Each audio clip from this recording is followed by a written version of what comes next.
নমস্কার বন্ধুরা, job Genex YouTube চ্যানেলে আপনাদের প্রত্যেককে স্বাগত। ডিএ নিয়ে অত্যন্ত গুরুত্বপূর্ণ একটি আর্টিকেল একটি দৈনিক পত্রিকায় প্রকাশ করা হয়েছে।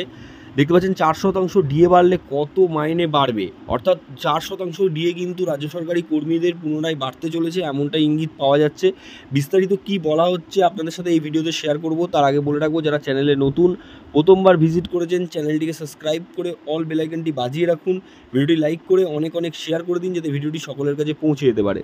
তো চলুন দেখে নিই বিস্তারিত কি বলা হচ্ছে।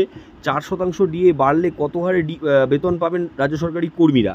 পুনরায় ডিএ ঘোষণা করতে পারেন মুখ্যমন্ত্রী, এমনটাই ইঙ্গিত পাওয়া যাচ্ছে। নবান্নে বারংবার অর্থমন্ত্রীর সঙ্গে বৈঠক করার পর সিদ্ধান্ত নেওয়া হয়েছে 4% ডিএ বৃদ্ধি করা হবে।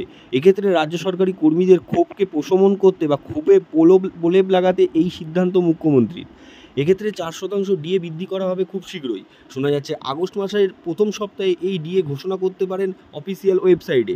মুখ্যমন্ত্রী স্বয়ং কিছু এখনও জানাননি। অফিসিয়াল ওয়েবসাইটের মাধ্যমে পুনরায় 4% ডিএর নোটিফিকেশন পাবলিশ করতে পারেন মুখ্যমন্ত্রী।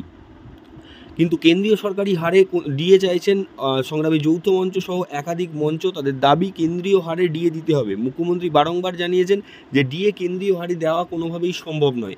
সেক্ষেত্রে বছরে দুবার ডিএ ঘোষণা করা হয়েছে, পুনরায় 4% ডিএ ঘোষণা করতে পারেন মুখ্যমন্ত্রী। আগস্ট মাসের প্রথম সপ্তাহে এই ডিএর নোটিশ প্রকাশ হবে, এমনটাই সূত্র মারফত খবর। নবান্নে বারংবার বৈঠকের পর এই সিদ্ধান্ত নেওয়া হয়েছে বলে জানা যাচ্ছে।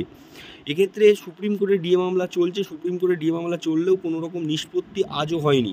সেক্ষেত্রে যতটা ডিএ পাওয়া যাচ্ছে সবই সংগ্রামী যৌথ মঞ্চের আন্দোলনের চাপে, এমনটাই মনে করছেন সংগ্রামী যৌথ মঞ্চের আন্দোলনকারীরা। তাদের বক্তব্য, যতটা ডিএ ঘোষণা হচ্ছে সবই আন্দোলনের চাপে। সরকারের এই লড়াই হেরে যাচ্ছে অনেকটাই, শুধু সুপ্রিম কোর্টে সময়ের অপেক্ষা। সুপ্রিম কোর্টে যখন চূড়ান্ত পরাজয় হবে রাজ্য সরকারের, সেক্ষেত্রে রাজ্য সরকারি কর্মীদের দাবি মেনে নিতে হবে। কেন্দ্রীয় হারে কিন্তু ডিএ ঘোষণা করতে হবে, সেটা শুধুমাত্র এখন সময়ের অপেক্ষা।